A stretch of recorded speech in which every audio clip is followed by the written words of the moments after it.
नमस्कार, मी साटम. आज मी तुमच्याबरोबर एक निंजा टेक्निक शेअर करणार आहे. पटलं तर घ्या, नाही तर सोडून द्या, पण व्हिडिओ बघण्यामध्ये तुमचा फायदा आहे. बघा, हे महानुभाव तुम्हाला माहिती असतील. सुप्रसिद्ध इतिहास वक्ते भारत घोटस्कर त्यांचं एक खाकी टूर्स आहे. तर काला घोडा माहिती आहे तुम्हाला, सुरू आहे. पूर्ण माहोल बनलाय फोर्टमध्ये काला घोडाच. काला घोडामध्ये सेगमेंट असतं हेरिटेज वॉकचं.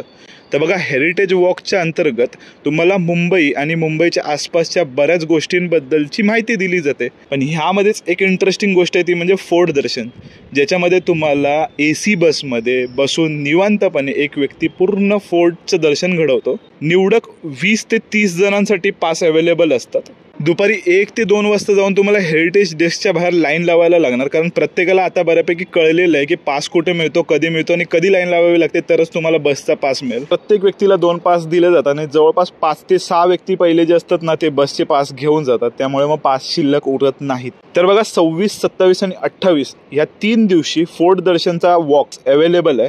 तर बघा, तुम्हाला काय करावं लागेल, आता जिथे काळा घोडाचा पुतळा आहे आणि तिथे जे फेस्टिवल आहे ना, त्या फेस्टिवलमध्येच एक स्टॉल आहे हेरिटेज डेस्क. आम्ही ज्या दिवशी गेलो होतो त्यावेळेला इतकी गर्दी नव्हती, त्यामुळे आम्हाला 2ला जाऊन सुद्धा पास मिळाला होता.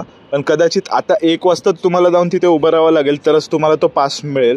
बाकी कनेक्टेड राहा, लाईक शेअर सबस्क्राईब करायला बिलकुल विसरू नका. गेला असेल तर तुमचा सुद्धा एक्सपिरियन्स कमेंट सेक्शनमध्ये कळवा. जाऊन आल्यानंतर सुद्धा कमेंट सेक्शनमध्ये तुम्ही एक्सपिरियन्स कळू शकता. बाकी हर हर महादेव.